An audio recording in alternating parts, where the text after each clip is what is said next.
Hi, buenas. I'm Diana Alvear, and I'm so glad that you've joined us today to talk about Count Us In, the census, the election, and the Latinx community. This is such a crucial conversation to have right now. In 2020, according to the Pew Research Center, Latinos are expected to be the largest racial or ethnic minority group in the US electorate, with a record 32 million projected to be eligible to vote. And yet there's one question that we keep asking ourselves in our communities. ¿Quiénes somos? Who are we?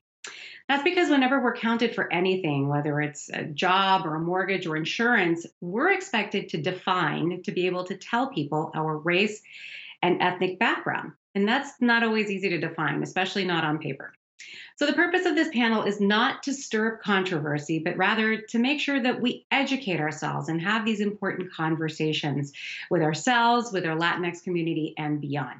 So, joining me to discuss all of this today are some very esteemed guests. I'd like to welcome to the panel right now Clarissa Martinéz, Deputy Vice President at UnidosUS, Thomas Saenz, President and General Counsel for MALDEF, and Arturo Vargas, CEO of the NALEO Educational Fund. And we're going to go ahead and stay with you, Arturo. We're going to start off with you and talk about the constitutionality of the census itself, because I think a lot of people don't realize that the census is actually written into the Constitution. Tell us a little bit about that.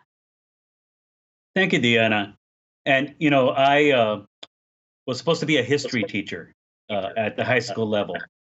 And I find myself often playing that role when I talk about the census and reminding everybody that when this country was established, it was a huge compromise about how political power would be distributed among the 13 colonies. Every colony, every state would get 2 senators, and then every state would get a certain number of members of the House of Representatives according to how many people lived in that state. And when the Constitution was first written, African American slaves were only counted as 3/5 of a person for that purpose. Now, that was corrected with the 14th Amendment. We fought a civil war over this. And the language today in the Constitution says that every 10 years, we will count every single person in this country, not every man, not every white person, not every adult, not every voter, not every citizen, but every person, for the purposes of reapportioning the U.S. House of Representatives. All right. And Arturo, I want to turn now to Tom. What is the particular need for involving Latinx communities in the census? Because we keep hearing about the census, and all of these questions about it. But why drill down for us here on the need for Latinx communities to be a part of it? Well, first and foremost, as Arturo just explained, the census is how we determine how the 435 seats in the House of Representatives are distributed among the states. So if Latinos are not counted and counted completely, there's a danger that the state they live in might not have the representation it deserves in the House of Representatives for an entire decade. Beyond that, the very next use of the census every decade is to redraw our legislative lines, congressional district lines, state legislative district lines down at the local level, where you have districts and school boards and county bodies and city councils. All of that's done based on census data. So there's a danger further if Latinos are not counted, that we will not get the districts that represent us on the school board, on the city council, in the state legislature. And finally, our federal government uses census data to determine how to distribute funding in almost every area you can imagine, from education to transportation to senior services. It's all dictated largely by the census numbers. So it's very important then that every member of every Latino household, from the youngest, the infant just born, to the oldest, be counted in the census. That's the only way we can ensure adequate political representation for our community, but also that we receive the services from the federal government and then from state and local government as well. Well, Arturo, let me come back to you again, because I know that you're so passionate about this. So I think I would love to be educated further. How did the census change as a result of the growth in the Latinx population, even just from 20 years ago? I mean, what kind of changes are we seeing? Well, let's keep in mind that Latinos were not always counted as a population group in the census. Way back in the 1920 census, there was a question asking everybody, are you Mexican? But that question didn't work, so it wasn't asked again. In 1970, in the sample questionnaire, there was a question asking everybody, are you Hispanic? But that was only in a sample. It wasn't until 1980 that every single form included a Hispanic origin question. And that has been repeated now in 1990, 2000, 2010, and 2020. So we really only have data on the Latino population in a reasonable way that's comparable only since the 1980 census. Clarissa, let me turn to you. How important is it that we are able to do this outreach to the Latinx community when it comes to the census? And further, I mean, you know, I've done the census already and I kind of had to be walked through it. I mean, it's not the easiest thing always. So give me your thoughts on both of those, please. Well, I think as you've heard, right, when we count everybody accurately, it benefits everybody. That is one of the reasons why we're seeing governors, mayors, whether they're Republican or Democrat, are really trying to intensify the call to everybody in their states to get counted, because they understand that in addition to the political voice of their state, this is also about how resources that all of us have contributed to are going to be distributed. So that's one reason that you see that regardless of what political affiliation people have, mayors and governors know this very well. So they're trying to make sure everybody in their state gets counted. I think for Latinos in particular, we have seen undercounts in the past, particularly of children. And so what I often tell people is, imagine you're doing a big get together.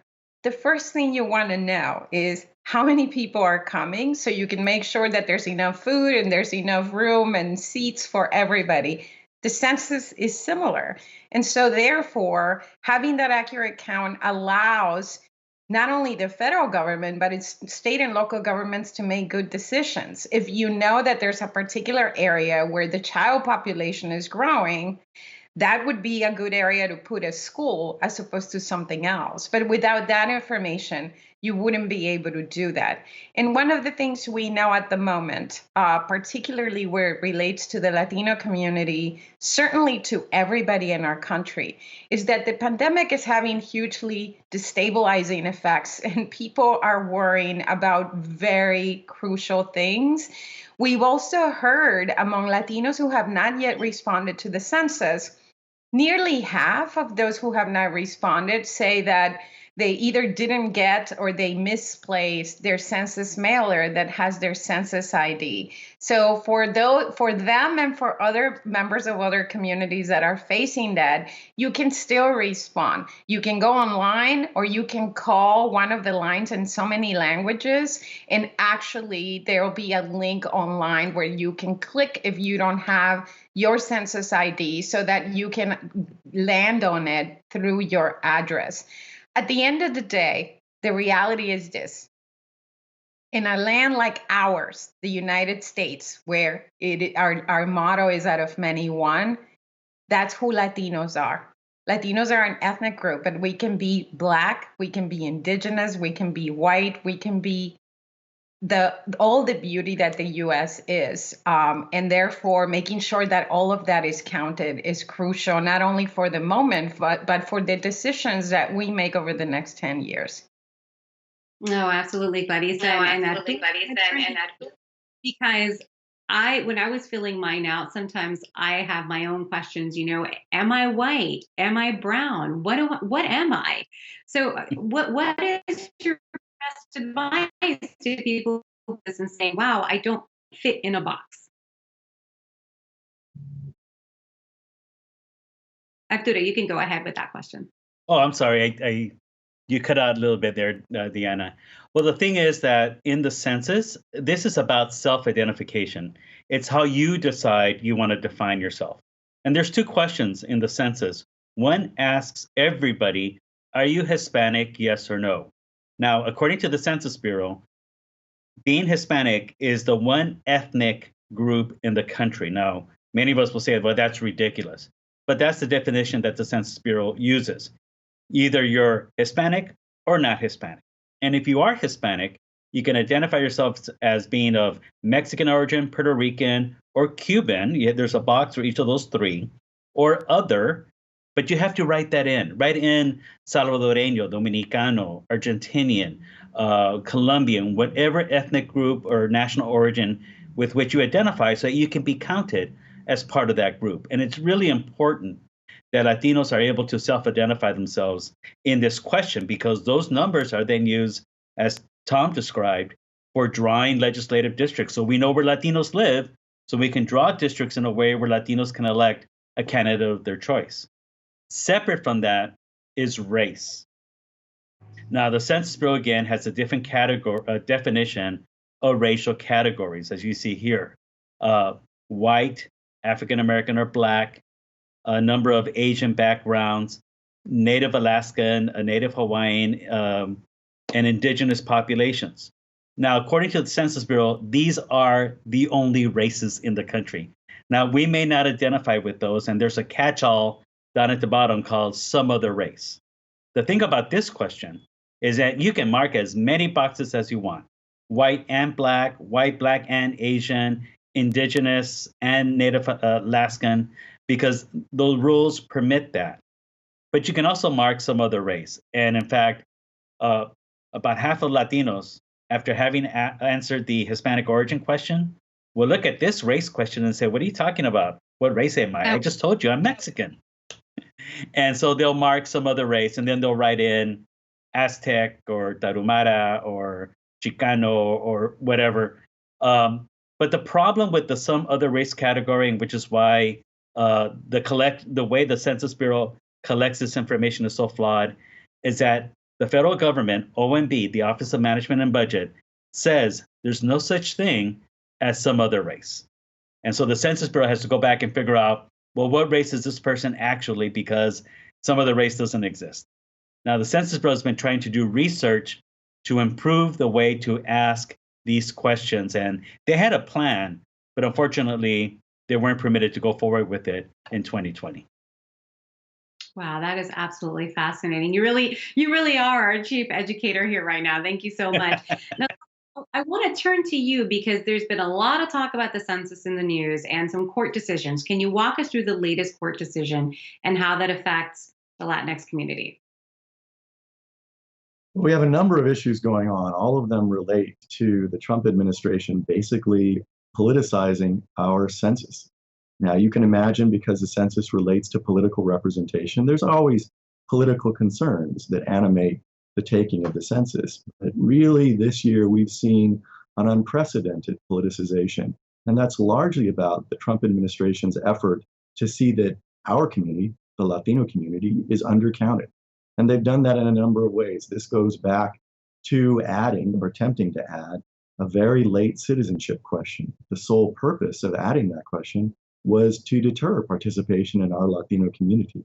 Right up to the more immediate concerns these days, and the latest court cases relate to the attempt to reduce the amount of time that the Bureau previously indicated they would be collecting data. In light of the pandemic, the Census Bureau had indicated it would continue to collect data and receive questionnaires through the end of October. And it needed to do that because it was unable, due to the pandemic, to put its enumerators out in the field as soon as it ordinarily would in a decennial census. But despite those announced plans, and despite indications from the Bureau itself that it absolutely needed to continue to the end of October and then extend the period to put together the data, the Trump administration intervened and announced that instead it would cease collection at the end of September, this very month. And that has been challenged because it is in tension with the professional indication from the Census Bureau that it needed more time.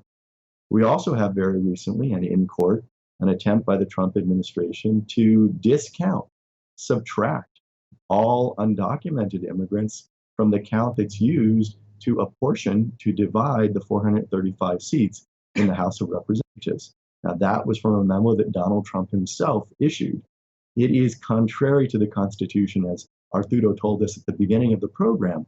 The Constitution, since the 14th Amendment, has been quite clear.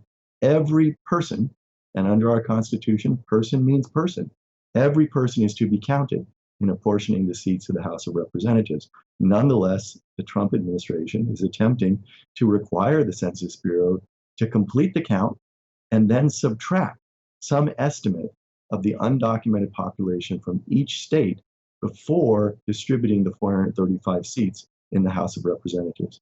These are just some of the ways that we've ended up in court more than ever on Census 2020 because of the attempts by the Trump administration to totally politicize our census collection efforts, all with one purpose, to see that the Latino community in its growth and its expansion is undercounted in our census. All right, I want to move on to voter registration since here we are. We hear about it every single day, this election that's coming, the presidential election and all the down ballot races that go with it. So, Clarissa, I want to turn to you because Latinx voters are getting a lot of attention. And I want you to tell me why, what kind of an impact they could have on this upcoming election. So one clear reason is this. Latinos are one of the fastest growing segments of the American electorate. Oftentimes, when people think about Latinos, they tend to think that Latinos are immigrants and not citizens.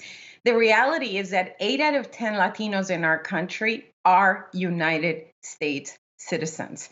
What we have now is 32 million Latino U.S. citizens of voting age that are eligible to register and, if registered, would be eligible to vote either by mail, voting early, or on election day. And I disaggregate that way because there is that key piece in between about voter registration. We know that 8 out of 10 Latinos who are registered vote in presidential elections. What we have is a registration gap. And unfortunately, there is very little investment, generally speaking, in voter registration and in ensuring that every eligible American is able to register. That's particularly important for Latinos. Notwithstanding that, if we were to see continued patterns of citizenship among those who are not yet citizens, registration among those who are citizens, we could potentially see an additional 2 million Latinos join the ranks of those who will be casting a ballot. And I say if we see those trends, because again, as we know, there's some serious challenges facing our country and disproportionately impacting the Latino community. We know that the pandemic, in addition to its destabilizing health and economic impacts, has also impacted voter registration efforts. We know that among new Americans who were just waiting to take their oath of citizenship to be able to vote, this administration, unfortunately, has put obstacles and or stopped naturalization ceremonies. So there are thousands of new Americans who will not be able to vote because of those decisions this administration made. And so the work continues. The last thing I would say is that even though we see that trend and that Latinos are influential, down ballot races, but also in battleground states like Arizona, like in Colorado, in Florida, in Pennsylvania, even in places like North Carolina, when you look at razor-thin margins, we continue to see both parties do very little outreach to these voters. And that has to change. And I would say it's political malpractice for both parties to continue to either ignore or take for granted these voters. For the rest of us in the American electorate, the growth of the Latino electorate should be a welcome development because the key issues that motivate these voters are things like seeing a stronger economy with good jobs, quality schools, accessible and affordable healthcare and housing, and yes, an immigration system that America can be proud of. And I think those are things that the majority of Americans would like to see. So having more Latino voters would be more partners to get those things done. There's a little pushback for you, though, and I'm gonna have a couple of people answer on this. So we hear about the Latino vote, but we are not a homogeneous group. We do not all vote in lockstep. In fact, you have different regions with different priorities. And so let me go to Arturo, and I want to ask you about that, because you really can't say all Latinos care about this one thing, right? Because we do tend to see different priorities depending on where you live, where you come from, all that sort of thing. I think there are absolutely ideological differences, geographic differences among different Latinos, but I think there are some core values. I mean, ask any Latino family if they care about their children. Of course, they're going to care about their children. And Latinos are a much younger population than other population groups. And so issues that affect young people and children are going to be of more interest to Latinos than non-Latinos. So I think there are some core issues there that bring Latinos together. Absolutely, there are some differences, and there will never be 100% of Latinos voting for one particular party and one particular candidate. But I think that's exactly what reflects the diversity of Latinos and why we need more Latinos to participate in our democracy, because we need their full voices to be heard and to express themselves in all the things they care about. Right now, we're conducting a tracking poll at NALEO Educational Fund, where we're surveying 400 Latino registered voters every week for the 9 weeks leading up to the election. And in the first 2 weeks of our surveys, these 800 Latinos have identified COVID-19 as the number one issue that they care about in this election. Nearly half of Latinos said that's the number one issue, and it makes perfect sense as to why. Latinos are having the highest infection rates, hospitalization rates, and mortality rates, and they've been devastated by the economic impact of the pandemic. So right now, Latino voters are looking to both presidential candidates to see which one can help address the impact of COVID-19 on America and on the Latino community specifically. Okay, I'm back to Diana, let me just about young voters, because we hear so much about young voters and how there was a significant spike at the polls in 2018, and then we have these huge numbers. When you said that 8 out of 10 registered Latino voters will go vote. So tell me a little bit about the role of young Latino Latinx voters. Do they go to the polls? Do you expect them to show up this November? So noting on what Arturo said, and I think we've said throughout, the Latino community is a young community. So it almost doesn't matter what election year you talk about, you're going to talk about young Latino voters because we are a young community. I think we're seeing a lot of hope for the hope to see change in activism among young Latinos. And I think part of it is to make sure that people are also making use of the voting booth as a tool towards that change. A lot of times there's conversations about whether Latinos care or not care. That's the wrong thinking. The reality is that a lot of times where it comes to voting, it's not that Latino voters are apathetic. They're unconvinced. And again, we see anemic levels of outreach from candidates and campaigns to be able to do the three things that all campaigns should do, and that frankly they do with other voters. Candidates matter, meaning you got to build a connection. Their positions matter. People need to know what you stand for and what your vision is. And meaningful outreach is essential. And we've seen that candidates that do that and make those investments of time and resources generate support. So that's an important thing to note there. The other thing I would say is that with Latinos, there's usually an effort to try to put you in a box, right? You either care or don't care about something. You all think alike or you don't agree on anything. And the reality is more complex than that, just like it is with any other group of voters. The reality is that while we are many people in different backgrounds, there is a great deal of affinity over some key issues. Arturo noted one that has been key from the beginning of the pandemic, and that is response to that.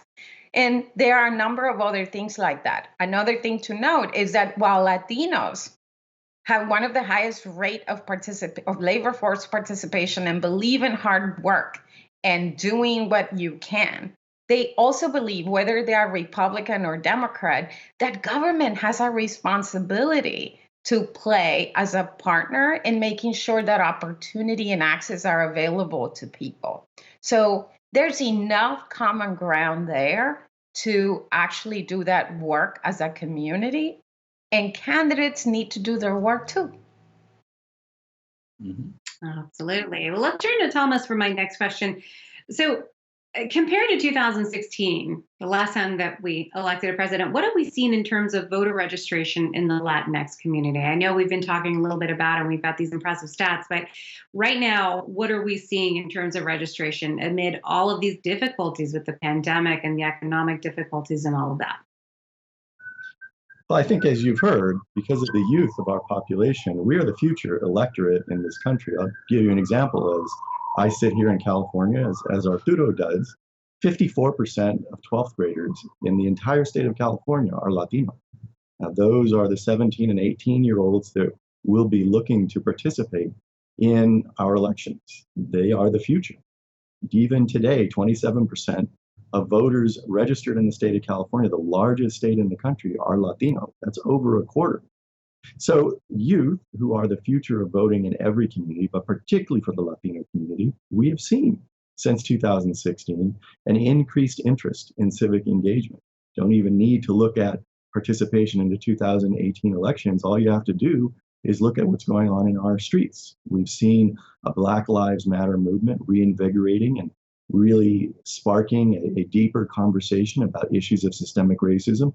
And certainly here in California, as I'm sure in other parts of the country, what we see are lots of Latino and Latina youth participating in that movement. Go back just a few years, and even though they can't vote, one of the most vigorous youth movements we've seen in this country in probably half a century was sparked by the Dreamers, the undocumented youth who came here as children, who were raised here, see themselves as Americans, who began a movement to change policy toward them and their families. Even though they can't vote, that strong youth interest in civic engagement, I think, is an indicator of what we have seen, which is, even though youth in every community and throughout our history have often voted at lower rates than older groups of voters, we have seen an interest sparked in the last several years among Latino and other youth to participate in our civic life, and that includes voting. I think what we'll see in the general election are unprecedented numbers of not just Latino voters writ large, but of young Latino voters coming forward to express their views about the presidential election and all the elections going on throughout the country lower on the ballot. Ladies, so let me turn to you and ask you a little bit about the outreach efforts right now, specifically geared toward the Latinx community, because with all the obstacles that we have now facing with the pandemic and everything else added on top of that, what specifically is happening when it comes to outreach and getting people registered? Well, a lot of times, so here's the thing that's interesting, right? In a country like ours, if you think about it, secretaries of state, their performance is not measured by how many people who are citizens of voting age in their states are registered to vote. I would say that should be a measure of performance, right? And so voter registration being so important, unfortunately, very little money of the crazy amounts of money that you hear are spent in an election cycle go into that. So many groups like the ones you have here and many sister organizations in many communities then run campaigns to try to close that gap. And the most effective method is that person-to-person contact. So you can see how the pandemic has impacted that. To give you a little bit more texture, at Unidos, among the different states where we do work, we do a lot of voter registration work in Florida, nonpartisan work, right? Our candidate is that potential voter. Then the campaigns have to do their job and win over those voters. But we had to suspend in-person operations where, when you think about being in a supermarket, places where people congregate and having that conversation about registering to vote. So we had to figure out, necessity leads to innovation. really, how do you shift to virtual means, but trying to keep that person-to-person contact, even if not in person. So when it's all said and done, our Florida team, they're fantastic, will probably surpass 70,000 voters that they'll register this cycle. But we're also then adding other things, right? Particularly with the pandemic, it's very important that voters are aware of their voting options. And in the Latino community, where we have so many people who are first-time voters and or maybe the first voter in their family, we're also working to make sure that they're aware what states have the ability for them to vote by mail, and therefore, it's a healthy option, or vote early so that they don't face necessarily the crowds on election day. So doing that outreach, and then making sure that people have the tools to access the information and or the protection they need if they feel that they are discriminated or intimidated, which is where we're so delighted that for more than 2 decades now, we work so closely with our colleagues at NALEO, who've been for 2 decades now running a voter registration hotline, a voter protection hotline. Okay, well, we have covered so many important topics here. We've talked about the census and voting and registration numbers, but I'm eager to know, what's the one thing you want people watching today to take away with them and perhaps use to educate others? And I'm going to start with you, Arturo, our residential educator here. Arturo, what's the one thing you want everybody to take away from this? We're on a journey to perfect American democracy. At NALEO Educational Fund, our mission is to promote the full participation of Latinos in American political life. And in many ways, 2020 is democracy's moment, given we have one of the most important censuses of our lifetimes, as well as one of the most important elections of our lifetime. But this is 1 year, and we're in it for the long term. We're in it to make sure that Latinos have a full voice in our democracy. And that comes from participation in election after election and staying on top of the elected officials who assume office and holding them accountable. Civic participation is not a spectator sport. You need to be involved all the time. That's what I hope people take away from this. Not a spectator sport. They have to be involved. That is great advice. Clarissa, I want to hear your thoughts next, because you've been doing so much crucial work in this. So what's the one takeaway, the one thing that everybody needs to leave this conversation with? Just like we talked about, that within the Latino community, there's a lot of diversity, but there's a lot of common ground. The same, I would say, there's so much aspiration and concerns and problems we want to solve. There's so much more we have in common than what sets us apart, that it's important that we continue to challenge those elected officials and others who should be the guardians of our democracy, our defenders and protectors of civil society, who are trying to divide us rather than bring us together to solve the challenges of the nation. So let's look and capitalize and build on that common ground. Latinos who can be of any race and any stripe are a perfect embodiment of that, and are key partners in how we move forward in this moment and in the future. Something that is going to be so much needed for the recovery and rebuilding that we have to do after the pandemic. Thomas, I have a special question for you. I want to hear your thoughts, because your work has centered so much on this, and it's about voter suppression and what's happening right now. And so if there was one takeaway that somebody watching right now could use to educate others in specific regard to voter suppression, what would that be? Voter suppression takes many different forms. We've talked about some of them, including the delays in naturalization that prevent so many future citizens from taking part this November. They include attempts to purge voters. Last year, we saw in Texas an attempt to remove 100,000 voters from the voter rolls based on what the state knew was faulty DMV data about people's citizenship. We see these ongoing allegations of voter fraud that are targeted at our community. And the allegation of voter fraud is itself a fraud. There's absolutely no evidence of significant voter fraud in this country in the last half century. Certainly not in the last election and not in any of the most recent elections. So this notion that there's going to be voter fraud, particularly targeted at the Latino community, is just an attempt to deter and suppress voter participation.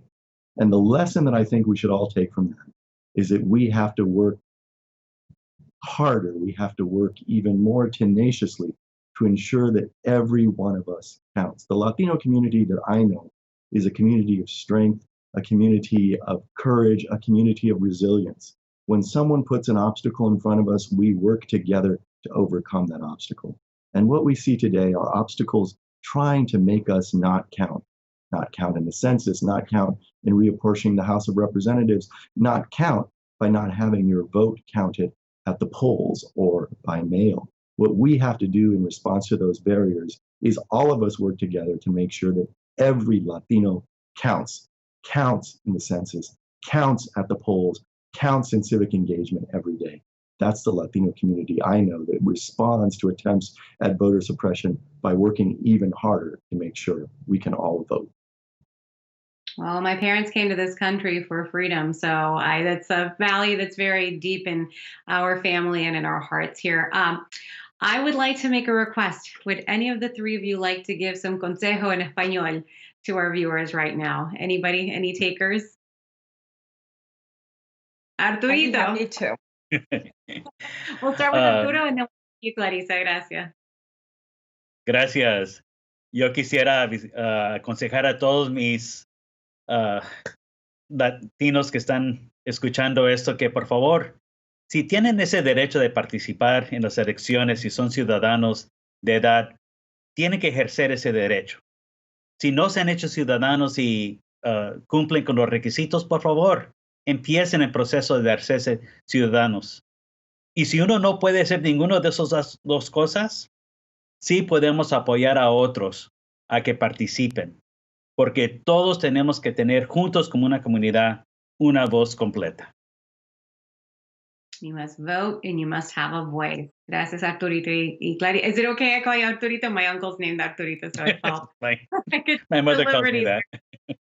Okay, and Clarissa, por favor. Sí, yo recalcaría eso. Nuestra comunidad latina es una comunidad luchona. No pedimos que nos den, pedimos que haya de oportunidad real para trabajar y salir adelante.